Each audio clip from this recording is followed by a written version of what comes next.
You're listening to a Roddenberry podcast. Remember, kids, whether it's now or in the future, smoking will always be hazardous to your health. And so will being sucked out into space, freezing to death, and shattering into a billion pieces. It's Monday night, it's 7 p.m., and you're with us. That can only mean it's time for Mission Log Live. Hello, I'm Norman Lau. And I'm Holly Amos. Tonight we are covering the antepenultimate, yes, that is a word, it means third to last, episode of Star Trek Picard, Season 3, Surrender. Will we finally be able to answer the burning question of the series? Who or what is Jack Crusher? Or are we nervous that we only have 2 episodes left to wrap this all up? As always, you are a part of the show in the Facebook chat and live on the air with us. You know what to do. Just click on the Zoom link, give us a ring by using your one tap on your smartphone, or you can call us 669-900-6833 and enter the meeting code and password you see in the show notes.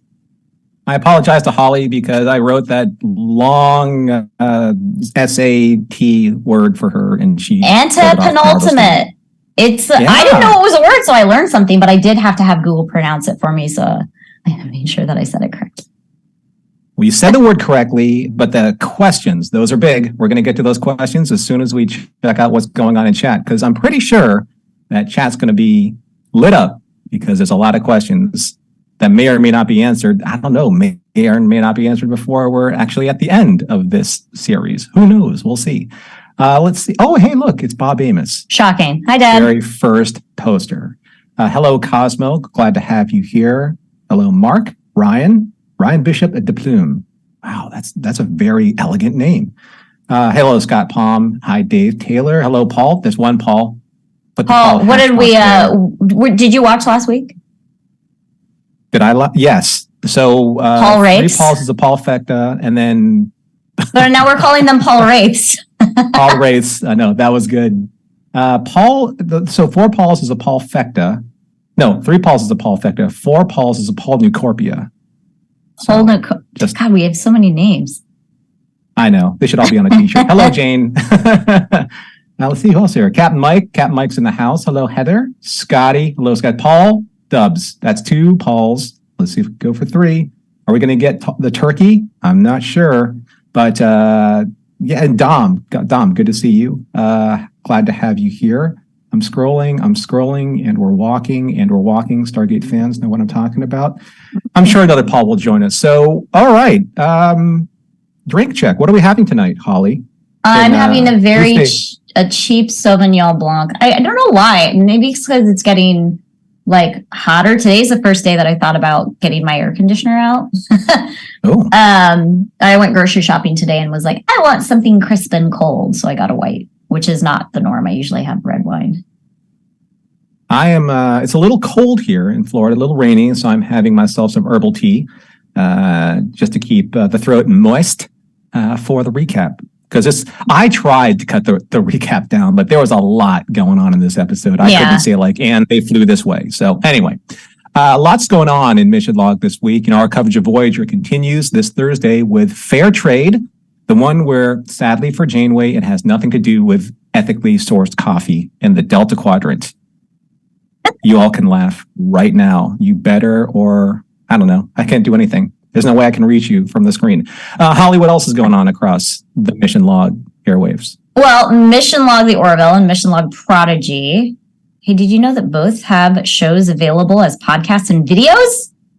So if you guys want to catch up on recent episodes like the Prodigy review of the new book Supernova by our friend Rob Perlman, you can go to podcast.roddenberry.com and click on the show of your choice. There you can find every audio feed as well as the YouTube channel for each show. That address is youtube.com/Roddenberry Entertainment. And then you can make sure you stay in touch with all of our podcasts at podcast.roddenberry.com. So scrolling through the chat, and then we see Paul Trotwine. So we do have our trifecta, our Paul Fecta, which makes me so happy. So happy right now that I'm going to do the recap. So thanks, Holly, for the recap for the Mission Log content. And now it's time for Star Trek Picard, Season 3, Episode 8, Surrender. Vadic commands the Titan and holds the bridge crew hostage unless Jack Crusher surrenders. Pockets of resistance are scattered throughout the Titan. Geordi uncouples Data from the computer because Lore's matrix has already put the ship at risk. And hiding out in sickbay, Picard, the Crushers, and Sidney LaForge plan their next move as Jack flexes his powers briefly through experiencing the death of a crewman, confirms that Vadic truly is in charge. On the Shrike, while nursing Riker's wounds, Deanna tells Will that a changeling did in fact impersonate him, but she knew that they were imposters. Will believes he had no choice but to surrender the Titan's prefix codes to Vadic to stop Deanna from suffering any further. Riker is also convinced that right now, Picard has Vadic right where he wants her. Back on the Titan, Captain Shaw blames Commander Hansen, that's 7 of 9 to you, Shaw, for not destroying the turbolift earlier, allowing Vadic to take the bridge. In sickbay, Jack Crusher confesses that his powers afford him a degree of mind control over the others, as confirmed by Sidney, and that he might have a way to retake the bridge remotely. In Mura's mind, Jack uses him to access an adjacent control panel. Vadic stops Mura just short of succeeding and in turn demonstrates that she will not be trifled with and forces the bridge crew to suffer a perverse game of roulette, ending with the vaporization of Lieutenant Tavine. Back on the Shrike, Will and Deanna come to terms with their recent estrangement. Will is still hurt that Deanna tried to numb his pain over both of them losing their son Thaddeus, a pain that Riker needed to feel and wasn't Troy's to take from him with her empathic abilities. After some conversational healing and an agreement to finally leave their retro prairie hipster lifestyle on Nepenthe, a changeling guard comes for them, but is instantly slain by Worf, who not only has come to rescue them via a cloaked shuttle nearby, but is awkwardly and overtly sentimental at seeing Deanna again after so many years apart. In sickbay, Jack believes their only option is surrender, unless, as Sidney points out, there's an AI matrix on board capable of trillions of operations a second. Wait a minute. Later in the computer room, Picard convinces Geordi that the only chance they have is to integrate Data and Lore so that Data can hack the Titan and regain control of the ship. Geordi warns all about the danger this poses to Data, as Lore may emerge as the victorious personality. It will also take time, something that Jack gives Geordi as he surrenders himself to Vadic, but on his own terms, as he presents and grips tightly onto some type of explosive device. It may not kill her, but will most certainly kill him. Vadic counters by offering him answers to his hallucinations, answers behind the red door. Vadic then orders the Titan's crew to be safely secured in the conference room, but Seven refuses to leave. In their shared mind's eye, Lore demonstrates that he's the stronger of the two. Data surrenders all of his memories to Lore because his brother never experienced what made Data human, especially his cat Spot. However, Data's sacrifices were a ruse, a Trojan horse to infiltrate Lore's matrix. And as the saying goes, in the end, there can be only one. With Data fully in control of his positronic matrix, he easily slices into the Titan's systems and regains control of the ship. Jack suddenly activates his device. It's a force field that surrounds both himself and Seven. Picard then orders to blow the bridge evacuation hatch, sucking Vadic and her henchmen out into space, where they freeze solid, drift into the path of the Shrike, and shatter into hundreds of tiny pieces. And shortly after, the Shrike itself suffers the same fate as Seven orders the Titan to fire everything they've got at the once nigh unstoppable juggernaut. Worf and Raffi clean up the remaining changeling stragglers, while Geordi and Data reaffirm how constant their friendship is and always has been. And finally, the former crew of the USS Enterprise's D, E, and F reunite for the first time in decades and gather around the Titan's conference table to figure out their next move. Federation Day is hours away, and they are no closer to discovering the changeling's master plan. Troy believes that there is a darkness on the ship that may be related to Jack Crusher, and during their counseling session, Deanna persuades Jack to open the red door and find the answers they are all searching for. The end. And go, Chad. And go, Holly. Deep breath, Holly. Deep breath, deep exhale, deep inhale. I didn't hate this episode. I always watch them twice. And the first time I watched it, I'm at the end and I'm like, can we just get to the point? Do you think that we are maybe a Starship bridge too far? With maybe an episode? I know, I'm full of them tonight. I understand. So I saw my parents yesterday because my dad's birthday was earlier this week and it was a holiday. So I went out to see my parents. And my mom's like, well, they have to have a reason to have people keep coming back. They have to keep you in suspense. Sure. But we're speaking in, like, Vadic has been speaking in riddles this whole time about what Jack is. Just come out, and now she can't come out with it because they killed her. Did they? Just tell us. I think the issue with Jack is that there's a way of telling the story and keeping your audience in suspense with more than just the same tease every single time you show that you're making progress with a character's development. It's literally like he's maybe 2 steps closer to the door and 1 or 2 more branches that are branching out into the hallway. That's it. Like, there's no more than that, you know? Well, maybe his red eyes, but you know, that's okay. Here's the thing about the red eyes, though. I don't think the other characters are saying that. I think that's for audience purposes only, because Sydney sees him is looking right at him when his eyes turn red in sickbay, and all she says is, "What are you in her doing? head is, what is he doing?" Right. Like, if I saw somebody's eyes turning red, I would be like, holy crap. Like, this is her inner thoughts, too, that we're seeing, or hearing. So that's for our purposes only, which I mean, I would assume that you could see the red eyes in Paul Wraith. So I feel like that's not what's happening anymore. I mean, I have a lot of different theories, but nothing exactly matches up. So I hope that it's something new, actually, given that fact. But I don't know. I hope we'll find out. I'm getting antsy. I try not to spend too much time on social media reading comments because, you know, it influences, I don't want it to influence, you know, my opinions, you know, coming onto this show. But the one thing that's been constant from different platforms, you know, Twitter, Facebook, or even Instagram, or even our Discord on Mission Log Patreon, there seems to be a lot of consternation about the smoking. A lot. Really? As if, yeah. So I know that Vadic smokes, and people are like, that makes no sense to me because why would changelings smoke? You know, they don't have lungs to breathe in air, et cetera, et cetera. Yes, they do. Okay. They do now. I guess so. You know, she can mimic lungs. That's what the whole evolution of them was.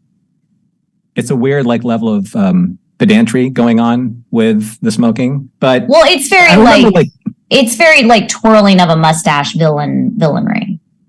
Like only the bad. Well, then there's Rios. You know, there's Rios and Raffi. They were smoking in seasons 1 and 2. So, you know, it seems like, is this the only series so far, the new series, that characters are smoking? I don't think they smoke in Strange New Worlds or in Discovery. No. So this is I think the last time we saw smoking, Prodigy. No, I think the last time, I think the last time we saw smoking was in the films. Marta in 6. Yeah.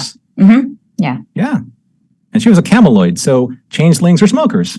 I guess so. Or changers are smokers. I don't know.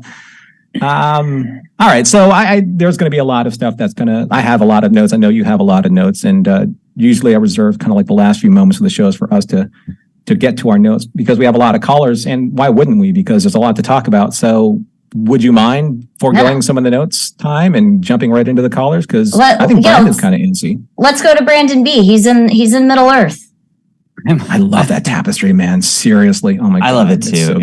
It's really great. And we've been able to put some more stuff up, so I've got the good captain behind me as well. Yeah. Hey, there you go. Watching me at work all day, that's a little actually intimidating. You know, I was thinking through this episode, well, really just at the end of the episode, I was thinking, given that taking over a Federation starship is about as difficult as stealing a Kia, it's probably safe to have a door directly to space right on the bridge, right? Like, that's probably never going to get that for anybody. Just in case. You know, just in case. Yeah. Well, I mean, okay, so there are on occasion where, I mean, say if you flew a Klingon ship into San Francisco Bay, you blow the bridge hatch and you can get out safely. So it's not unwarranted, right? That's a fair point. I was less about that. And the second time I watched it, when there's an announcement that somebody's like turbo lift active, and then the guy says in his clicky language is, the changeling is like, somebody's on the turbo lift. I'm like, have we been announcing the whole time that somebody's on the turbo lift? It's so annoying. Yeah. I don't remember that ever being a thing. Oh, no. It's only a thing when it needs to be, right? That's how it works, I guess. Maybe we're talking about earlier on, we're talking about data in contractions because, he was using contractions now at the end of this episode, and we're wondering when that first started. And then, our beloved Earl, the Duke of the Green Room, he said, well, that started when writers needed to make it a thing. Yeah, so, and data lore. That's how you load canon. That's how you load the canon for canon. But in data lore, he doesn't. It doesn't say that he can't use use contractions. He basically just says that he uses his language formally, I think is what he says. Right. Properly. And he uses contract. I mean, he in very, very early episodes, which is obviously before they really got their characterization together. He uses it in several really, really the Naked Now. He uses it a couple of times, and he does use it in the last episode too, the finale. But that's a separate timeline. So I don't know. It's a weird thing to focus on when it's not totally been canon.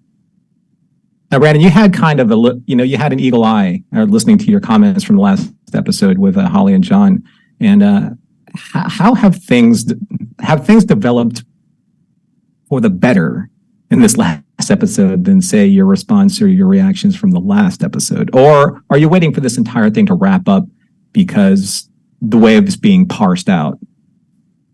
Well, I think there's a couple things to that. This episode did not make me I was unhappy with the message of the last episode, as you heard.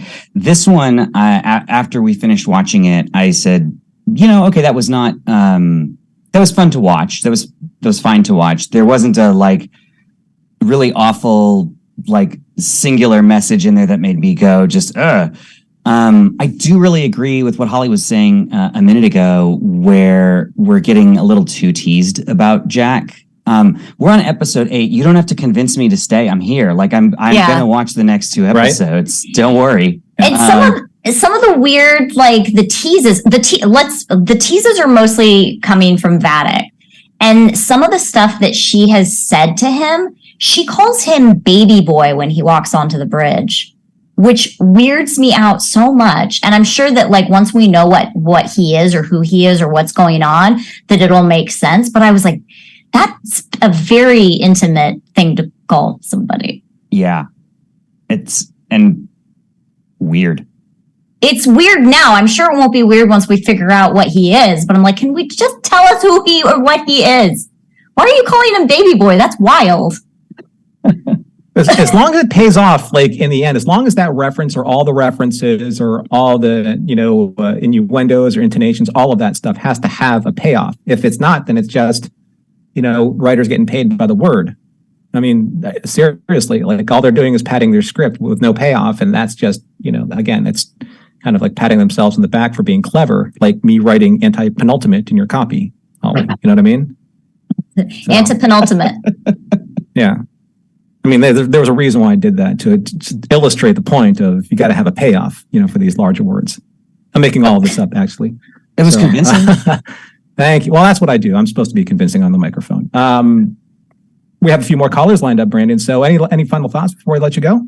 Yeah, I mean, I will say that I did really like the scene with Data and Laura. That felt very classic Data to me, and sort of showed he doesn't just have intelligence, he has wisdom, he's clever, not just smart. And I really loved that. So I wanted to contribute some positivity because I know I've been kind of... Did you understand what Data was doing?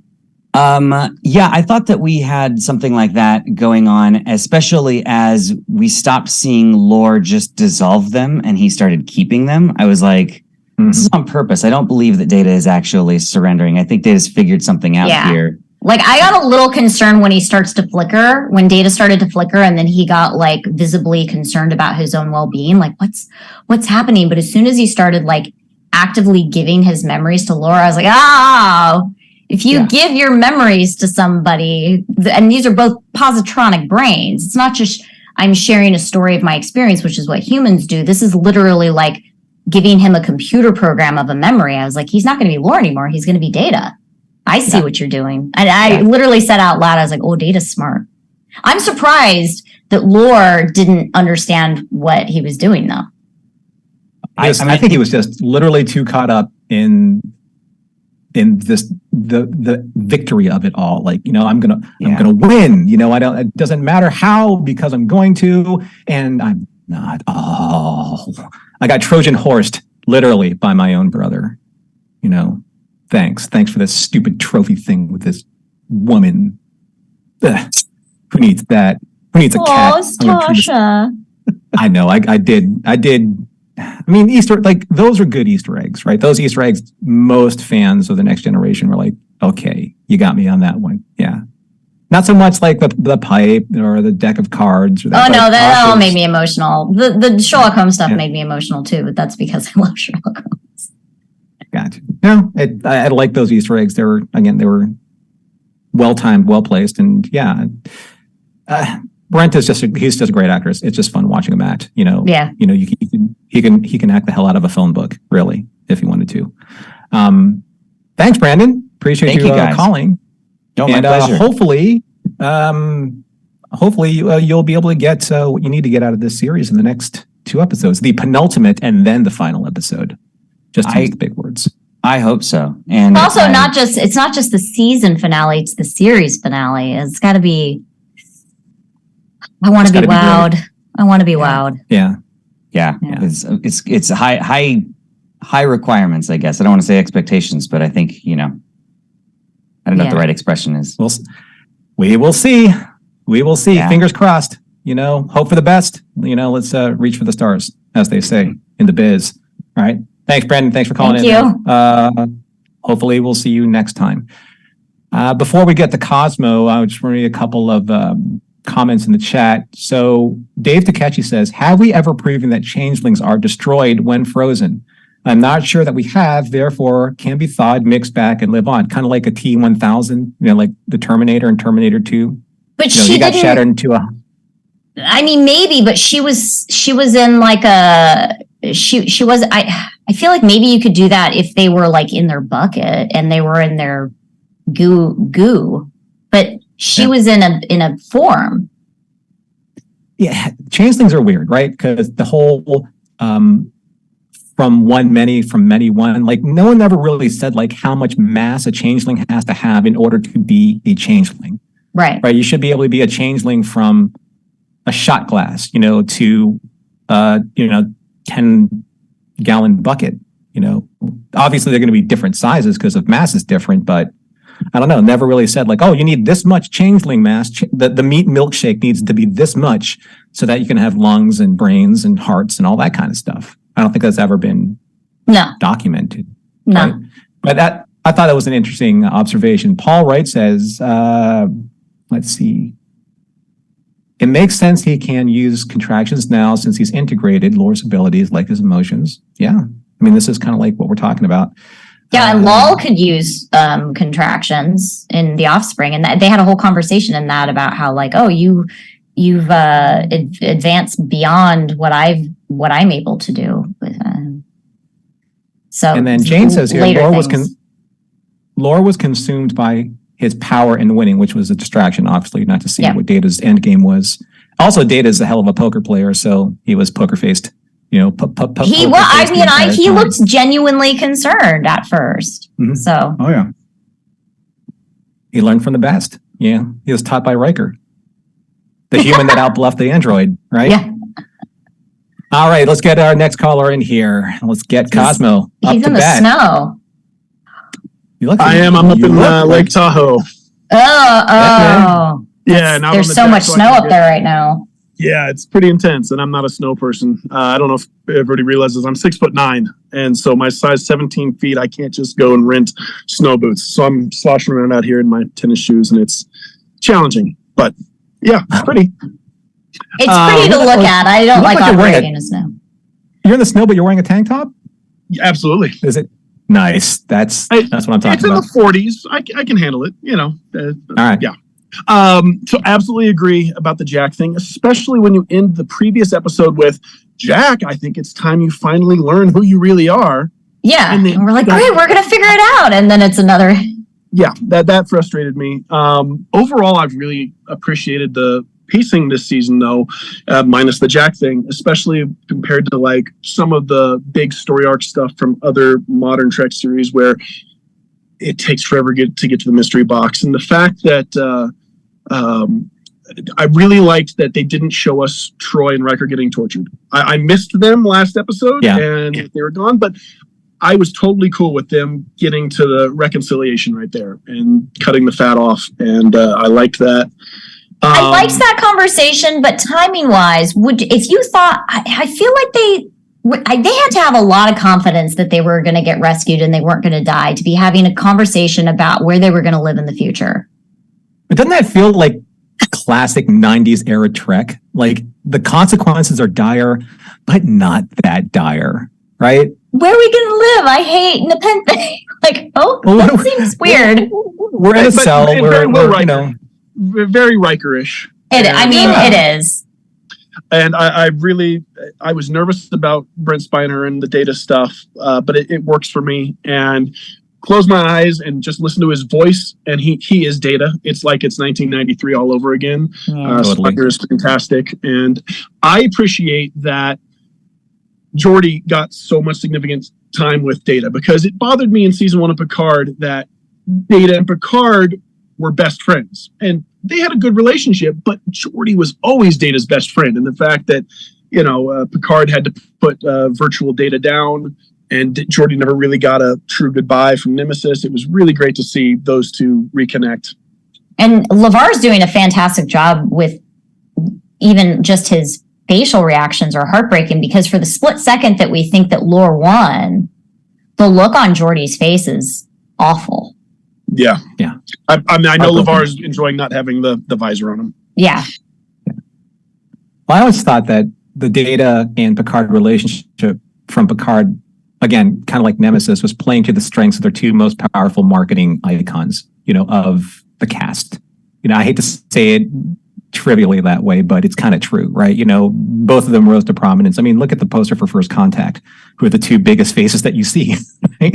In subsequent posters. So you get the guys on the posters, turn them into the guys that are going to sell your series, and hopefully, get a lot of viewers and subscriptions, for Paramount Plus. But that all being said, I really, I did like LeVar and Brent, almost kind of like finding their character beats again, as actors together, and finding what made their relationship special and different at the same time, because they're not quite the same kind of clockwork timing that they used to have, because they're not the same people, and they've obviously been separated by time. So that plays very well into the way that their characters are portrayed. But at the same time, though, they do know what makes them click, and it is nice to see. It's that it's like if they did, say, a Deep Space Nine series, but you would have like not Bashir and O'Brien as the main power couple of the series, right. It would be like Bashir and somebody else. It would be somebody else, because it's always Bashir and O'Brien, right? Always. Or maybe it's Bashir and Garrett, but it's most of the time it's Bashir and O'Brien. So it would be kind of weird that way. But Cosmo, how are you feeling going into the last 2 episodes of the Next Generation's series forever, supposedly? A little bit of anxiety, because I have enjoyed the season so as much as I have, and the fact that we just got everybody back together at the end of episode 8. So it's like I'm going to relish every second of it, but I do feel a little anxious, because we know it's probably the end for most of them, and they couldn't have really sped too much up, though. But yeah. I don't want it to end. I wouldn't mind it going on a little bit longer. Yeah, there's going to be a lot of GIF abuse of David Tennant as the Doctor. It's like, I don't want to go, like that whole sentiment, right? Because we don't want to see. No one wants to see these characters go. But I think that at some point in time, you have to let them go, right? Make room for the other series casts and let them have their turn in the nostalgic sun, so to speak. And the next generation, because now everybody has kids. That's true. Yeah. But like Holly said, I want to be wowed, and if they pull off these last 2 episodes, then it will be a fitting send-off for this crew. And I mean, I've really loved seeing Riker back, and Worf has been a pleasure every second he's been on screen. One other little thing that doesn't sit right with me is the whole Federation Day, all the ships in one solar system thing. It doesn't seem very Starfleet, and it could be orchestrated by the Changeling, but I can really see Starfleet having a Russia-style like military parade with all their starships. So that just seems. I wish they would have figured out a slightly different MacGuffin type thing. It's also like Pearl Harbor, though, right? Like Pearl Harbor, They grouped all their ships together in the harbor to protect them, but that made them easier to bomb. Like, so many warp cores and so close together. Yeah. What could possibly go wrong? Yeah. I just wanted to say hi. Hi. Hey, buddy. Well, thanks for having me, guys, and can't wait for the last 2 episodes. Thanks, Cosmo. Thank you. Yeah, we can't wait to hear from you. Bye. Hopefully you'll call in. You'll let us sure. know. We are at the bottom half of the hour. So before we get to Alan, we're going to do a little housekeeping here and thank the sponsors who sponsor us. And that this week would be Star Trek Wines.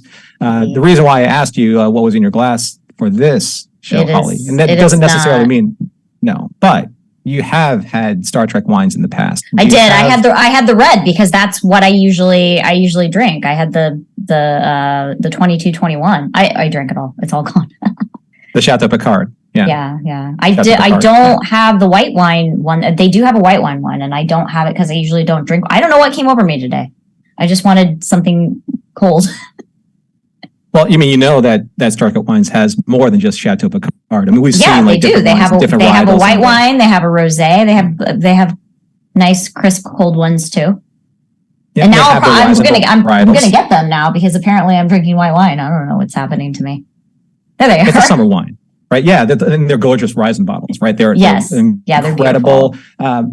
And the best thing about, when you're collecting Star Trek wines, not only do you get great wines, and you have, the reds and the Chateau Picards, then you have some of them in their incredibly screen accurate, like collector's bottles, like in the Cardassian Kanar bottle, you actually have this wonderful red blend. You have a very thematic Klingon blood wine bottle, complete with a wonderfully deep red wax topping on it, so that it has just, I know that's probably not very Klingon-esque, but it's good enough, Yeah. I guess, as a representation. But the actual wine itself is fantastic. I know that Jean Champion, he just became Jean Champion. Jean-Luc He loves it Champion. with his charcuterie boards.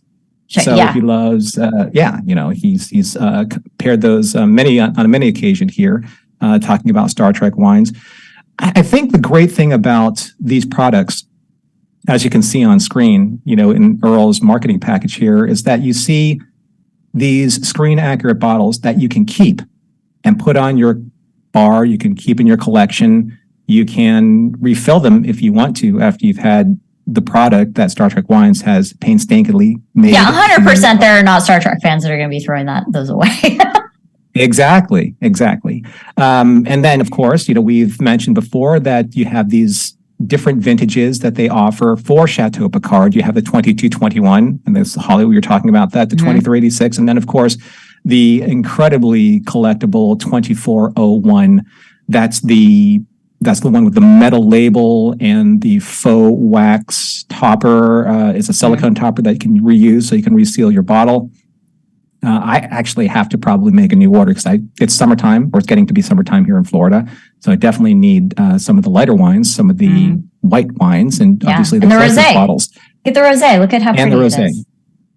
I'm not a big rosé fan, but I might be turned on to it just because of the bottle. See? Do it for And the that's a win-win. experience. The Star Trek experience, Yes. and I will. So visit StarTrekWines.com today for limited edition Chateau Picard, Klingon Blood Wine, Kanar, and many more. Use our special code Roddenberry at Star Trek Wines for an exclusive United Federation of Planets medallion for free. Now remember, you have to put the medallion in your cart, and then you use the Star Trek Roddenberry code to have that translated as a free item in your cart. So please do that and support our sponsors, and thank you, Star Trek Wines. So back to the show, we have Alan in the Earl Green Room, and How are you feeling now, Alan? We're in episode 8. I know that it is episode 8. Antepenultimate. Antepenultimate. Yeah. Right. How are you feeling? Like, I feel like, okay, it's not like Jordy asking Dave. It's like, how do you feel? I feel that was a line. That was a good line. Okay, go. I feel fine. Tell my mother I feel fine. That's where that's what I got out of that scene. So you're right. Yeah, I think, Holly, I think I'm on the same take as you, where my feeling is mostly it was good, didn't hate it. The Jack Crusher thing is a problem, to the point where I've put my thoughts to song. Oh, great. Oh, God. So are you a bard? You're a bard. Yes. As the previous times that I've sung on the show, parody, fair use, meant for commentary, meant for educational purposes. Here we go, my Rick Dalton impression for tonight. Oh my. Star Trek, one more plot point not leaking. Watching, early morning I'm freaking. Red door, can we know without peeking? Here's our friend Deanna, senses feelings not behind the red door. Don't know where it's heading, but they talk a lot behind the red door. Wish they'd clue me in so I can find the plot behind the red door. Jack asks with a beady-eyed red stare. Jean-Luc, is he maybe not mon père? If so, do I get to keep my hair? Saw a face come down inside a meaty cloud outside the red door.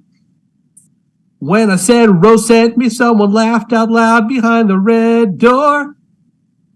All I want to do is see the story shrouded by the red door. Ta-da! Everyone in chat, you better be using the applause emoji. Like, I see a lot of heart emojis. Oh, come on now. Come on Thank now. you. Thank you, everyone. So you're saying that this episode literally moved you to song. It did. It did. Yeah. The Is that a good thing or a bad thing? I'm not sure right now. Let's call that the silver lining. Okay. All right. I'm with you guys. I guess I so was like, I'm tired of the subterfuge and the teasing and the coyness of it all. Multiple honestly, cliffhangers of the same thing. Like, Yep. I'm fine with a cliffhanger, but we've gotten several cliffhangers and it's literally always who or what is Jack. Yep. In fact, it dawned on me this week. It reminds me of when I finally got sick of the others on Lost. Right? Where they got to season 7 there, and we got to the parts of the island that we never thought we'd get to, and who are there? The freaking others.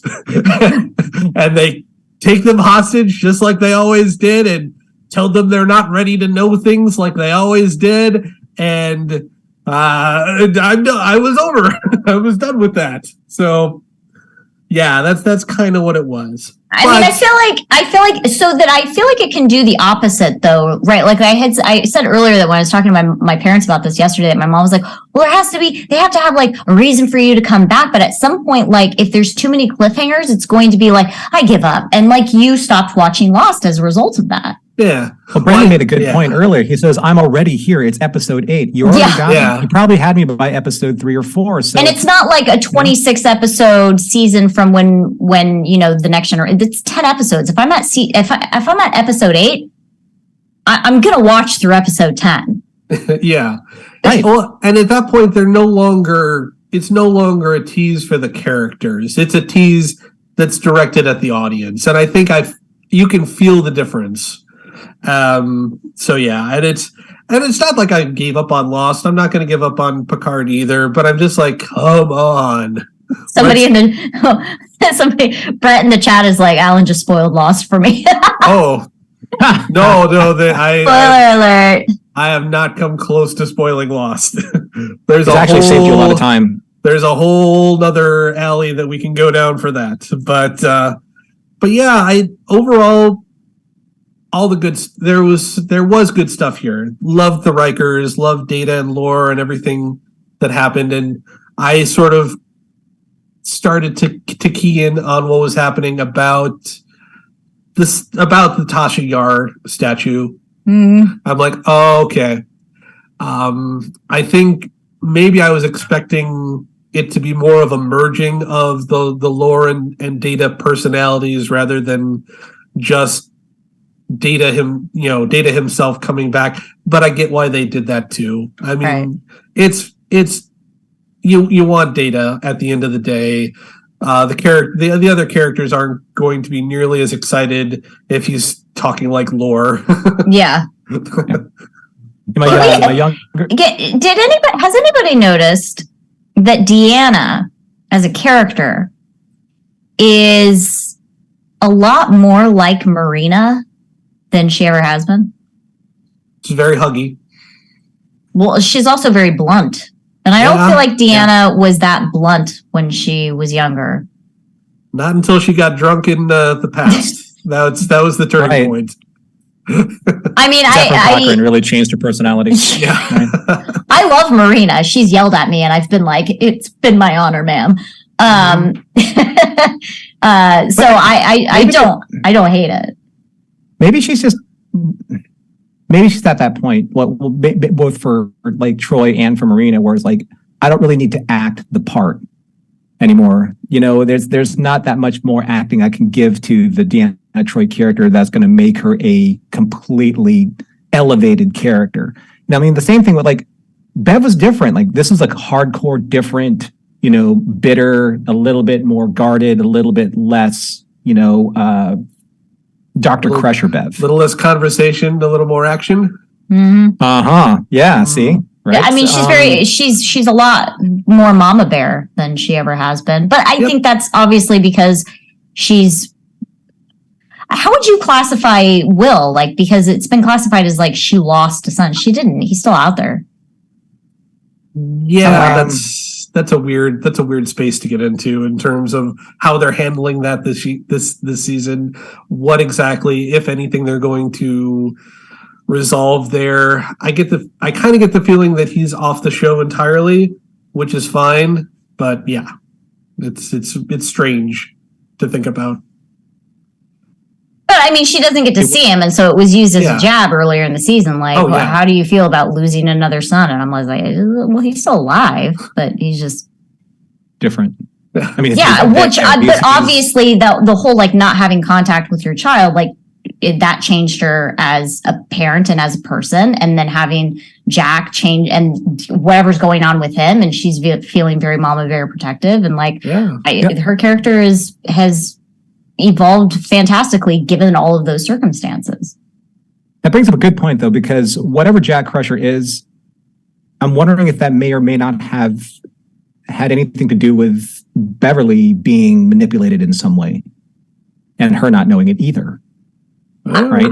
I mean, we briefly talked about that last week, because in both of the last two episodes, there's been comments from Vatic that make me like the baby boy comment. I'm like, what, have you known him since he was a baby? Like, what? The other comment was, he's not for you. And Beverly's like, what the hell does that mean? Yeah. Was she like impregnated on purpose?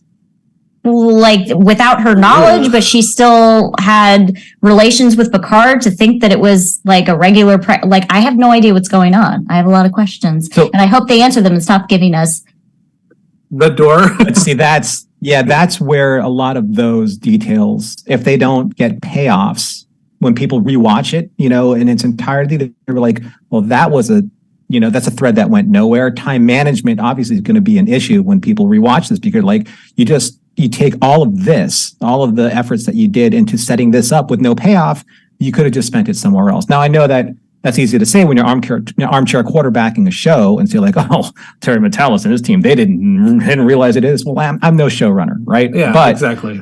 Here's the thing is, showrunners, and especially someone like Terry Metalis, who is such a big fan, he should know that his audience is smart. right? They will find these things and they will isolate these things in conversation because they're smart. And he would do the same thing if he was subject to watching this as an audience member. I mean, so listen, that's kind of like, Trekkies be Trekkies, man. And every one of those little things, Yeah. that's another theory that jumps off the cliff. Right. That's another lemming just taking the nosedive. Well, unless you can serenade us one more time. No. I have one last thing for you. You only wrote one song for us? God. Only one. It was a good one. Only one with 4 verses. Right. You did voices too. You should be a voiceover artist. He's a bard. If only. Yeah. Well, Next time you better bring a mandolin or a Vulcan harp. Well, I hope I pass the audition. Wait, you mean this? All right, you're barding in my next party, right? It would be my pleasure. So have a good one, guys, and we'll see what happens next week. At the penultimate episode, no longer the anti-penultimate. That's right. Yeah, so many letters and words. Ultimate pen. The ultimate pen. The ultimate pen. All right. Thanks, Alan. So long, everybody. All right, Sherry. All right, see you next time. Where? Hey! Is the Titan behind you? It's a Titan. Yeah. Okay. Yeah, it is. Yeah. Hey, Sherry, have we talked about Picard yet? I'm sure we have, but I haven't talked to you about Picard in a long time, like on the air here. So, I'm pretty sure we have. I missed a couple weeks. Been tax season and other stuff going on, but I'm back. Oh no, yeah. So, how are we feeling about where we're at with Picard at the anti-penultimate episode? I was disappointed with Vadic's death. I was kind of hoping for more from her character, and so I mean, I suppose she is a changeling, so I mean, I suppose I could have collected the bits, but at the same time, they also blew up the ship. So yeah, I was like, that feels difficult after the ship explodes right next to her. Already, I kind of feel like they killed her, and I find that a little bit disappointing. I'm just distracted by the cute animal that is behind Norm. Is that a bunny? It's a bunny. It is. That's Pippin, one of my rabbits.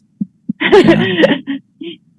I am a little bit disappointed with Vadic's death only from the standpoint of I had started to sort of be like, she's not exactly wrong about her position.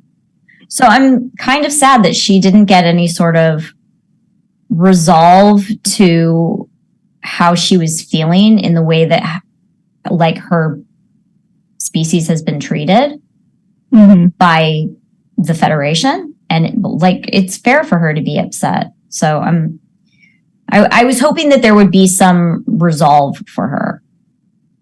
Yeah, and just kind of I know that there is probably going to be a big reveal with the face guy.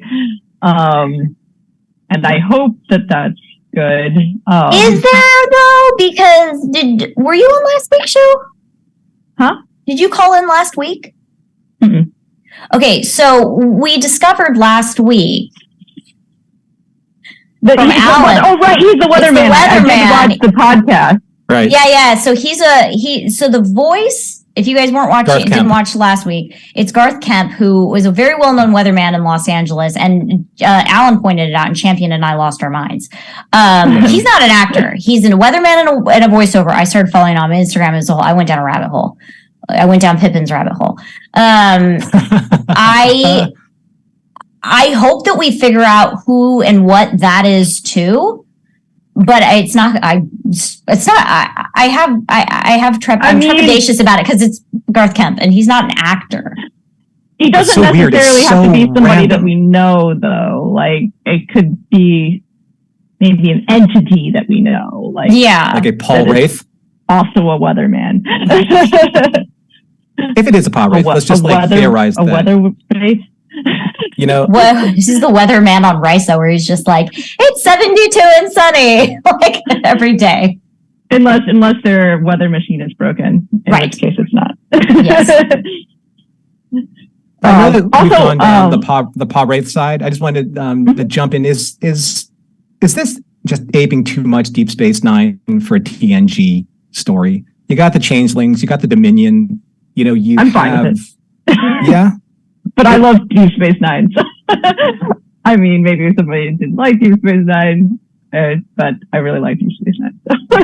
But it's not. I mean, it's all a shared universe. It seems that it's kind of like, well, the Borg are kind of boring, so we might as well take the next best villain in the series. Let's go with the Paw Wraiths. Well, they also already did Borg. We've already done Borg. Well, I've heard some fan theories, and I think this might be the case, although I'm not sure how they plan to tie it in. But some people think that the secret is that actually he's part Borg, like Picard's son is part Borg. So that Jack is secretly. Well, I mean, not secretly, but still kind of Borg. So is Jack not Picard Jean-Luc's son, but he's Locutus's son? Not exactly, but like maybe like you never really get rid of those nanoprobes, so right. Kind of impregnated by some nanoprobes too. I don't know. Borg swimmers, as we say. Yeah. Oh my God. So like the weird. Borg babies in Lower Decks. I would prefer it be a candle baby. Candle baby to Borg baby. I'm still on board for Candle baby. Oh my God! Somebody in the chat said that the door is to like Scottish man to be behind that door. Do not light the candle. Somebody in the chat said that the door is to Beverly's grandmother's house. Yes, actually, there's a do not light the voice, candle. So it can't be the man. It's Beverly's grandmother being like, "Hey." Now I'm thinking of the Borg babies at the end of Lower Decks. The credits. Little Jack Crusher in there, pluck him out. It's like, hey, send him off to his mom. Oh my God. I don't want the resolve to be a level of secondhand embarrassment in which I have to leave the room, you guys. Why would it be embarrassing for him to be a Borg? Because we've already done the Borg, and the candle thing just makes me uncomfortable. Like that whole episode, Sub Rosa is the. I have to leave the room. I can't watch it. I have to. I cannot watch that episode. I don't think it's actually going to be the candle. It's more likely to be the Borg one.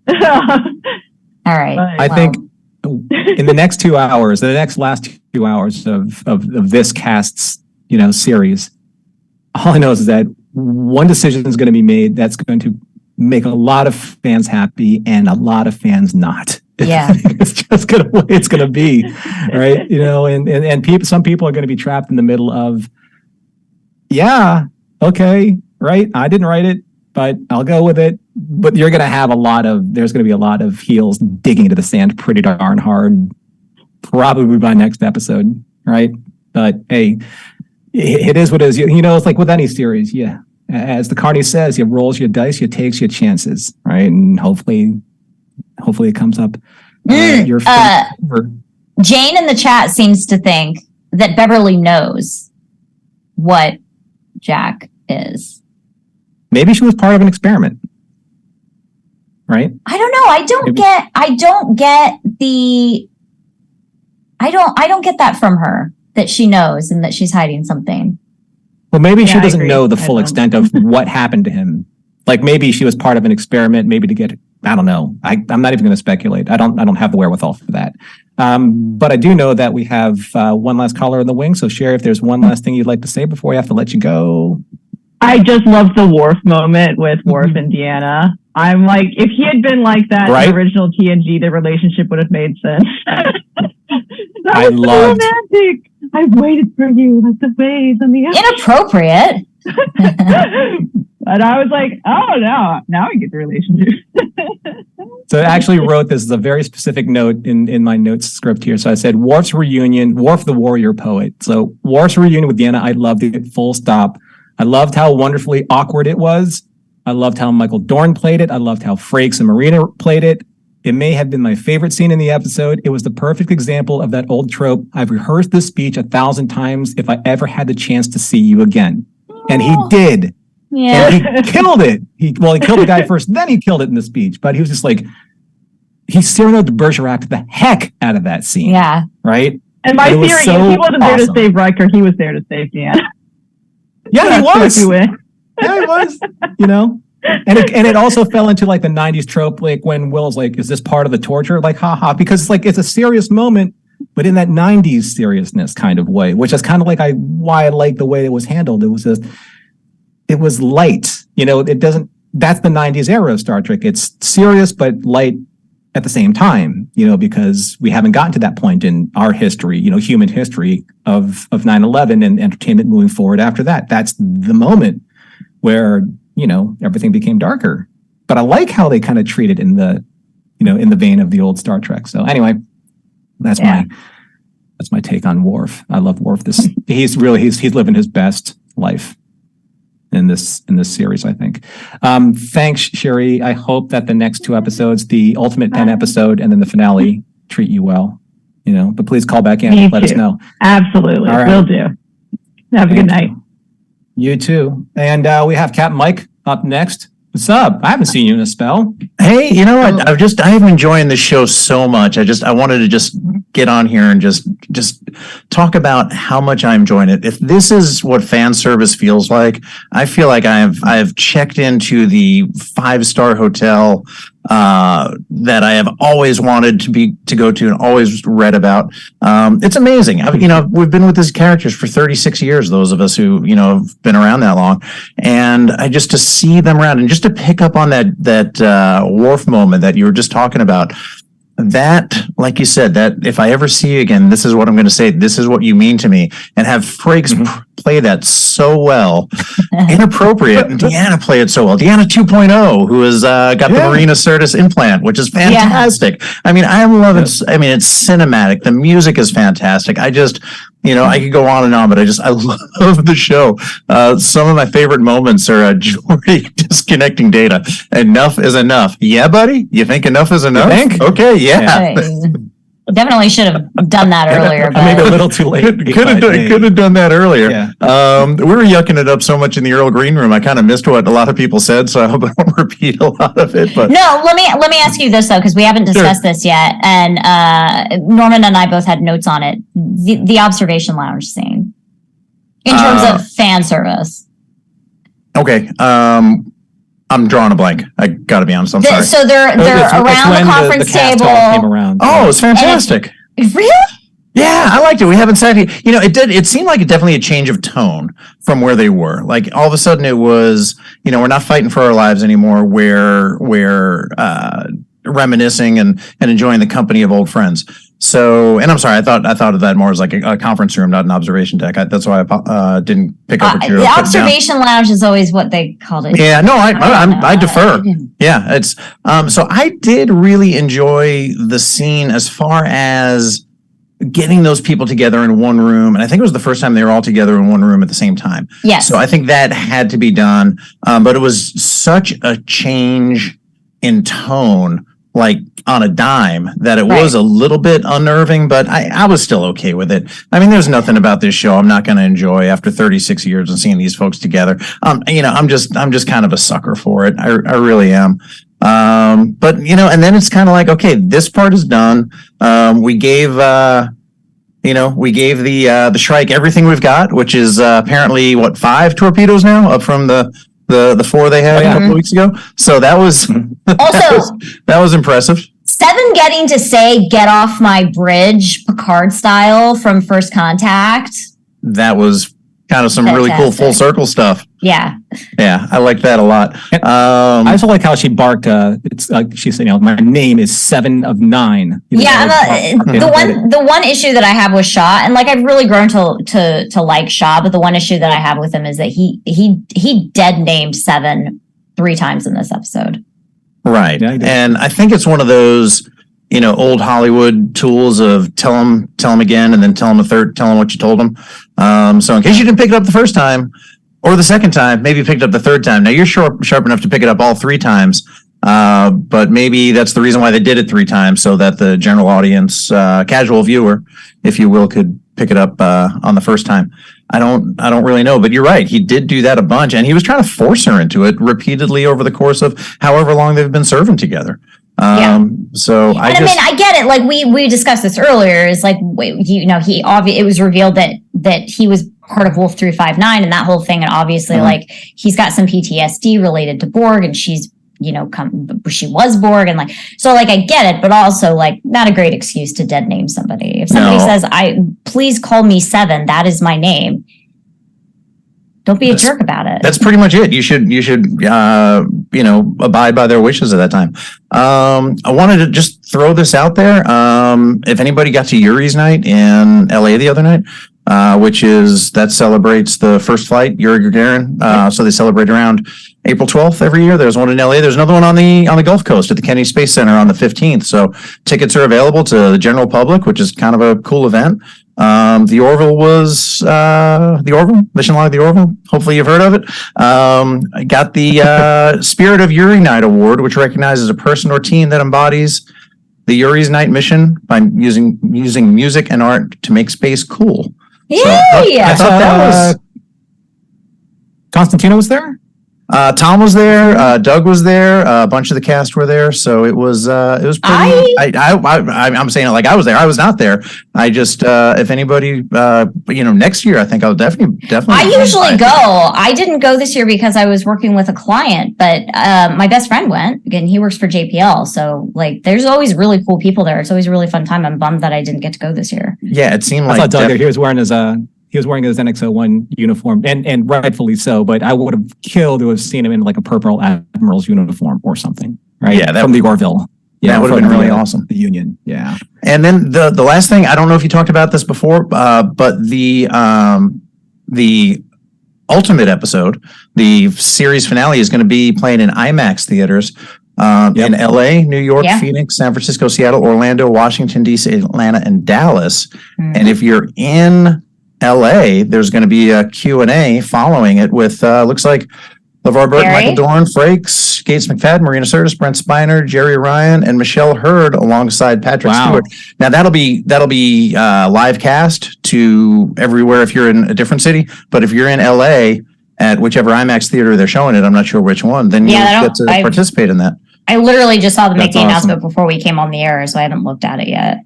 So just a PSA, and like I said, I mean, the production of this show is amazing, and I think season 3 of Picard, just like season 3 of Next Gen, has really grown its beard, and hopefully Terry Matalas and crew can find a way to kind of keep that momentum going and keep bringing us strange new shows, great new shows. It'll be interesting to see what they parlay this kind of like momentum into for future series. But it'll be interesting to see also if there are 2 episodes left, and I'm going to say it's less than 2 hours because we're not getting full 60-minute episodes, right? We're getting like these 49-minute episodes, on streaming. So is there enough time? We'll see, right? Some people will say it's just enough time. Some people will say they mismanaged their time. Some people will say it's overstayed its welcome. But I think in the end, though, Terry Matalas had a story that he needed to tell, he wanted to tell, and storytellers tell the stories that they want to tell, not what they think that an audience should see, because based off of, data and, audience participation and social media influence, come hell or high water, it's going to be ending in 2 episodes. And it's my hope that everyone or most of the fans out there that have lived a long and fruitful fandom with these characters since 1987 will get some type of closure for them. Not the closure that was in Nemesis, certainly not the closure that was in Picard seasons 1 and 2, but hopefully this season will be the one that allows them to exhale afterwards, right? And not hold on to too much consternation if possible. But we're fans. That's what we do, right? Anyway, thanks, Mike, for calling in. Great to see you. Great to hear from you. And time to wrap up the show. And thank you both for having me on. Thanks, Mike. Do you have one last burning point that you would want to talk about before we move along? I don't. So. I think we covered. I think we went. Oh, I did want to mention my very first note. I think we went over everything else. Ensign Riggs. Was she the one that first died in the first? Yeah, I'm pretty sure she's. I'm pretty sure she's dead. She's a friend of mine, and she did not tell me that she was going to be on the show. She didn't tell me that she was cast. I had no idea. And we've seen her in 2 episodes now. I'm pretty sure she's dead though. But yeah, Olivia Younger, she's fantastic, and I'm bummed that she's probably dead. There's a lot of typeless stuff that was going on in this. I mean, Ensign Road, or Michelle Forbes, Tim Russ. I mean, those are huge cameos, that were never talked about, not even hinted at. So, again, in 2 episodes, you don't know what's going to happen. They might bring out some bigger guns that we haven't even thought about yet. Yeah. We'll see. All right. But until then, that's it. Thanks everyone for being here on the show. Mission Log Live is produced by Roddenberry Entertainment. Technical production on Mission Log and Mission Log Live by the Duke of the Earl of the Green of the Room. Be sure to visit podcasts.roddenberry.com for the latest from Roddenberry Podcasts. If you would like to support Mission Log directly, give us a look at patreon.com/Mission Log. I'm not going to be here next week. Holly and John are going to be doing the show. So I only have one more show with Holly, and that's going to be the finale in 2 weeks. So I will see you then. Thanks to everyone who joined us here live or who will join us later. And we look forward to reviewing the penultimate episode of Star Trek Picard with you all next week. This is a Roddenberry podcast. For more great podcasts, visit podcast.roddenberry.com.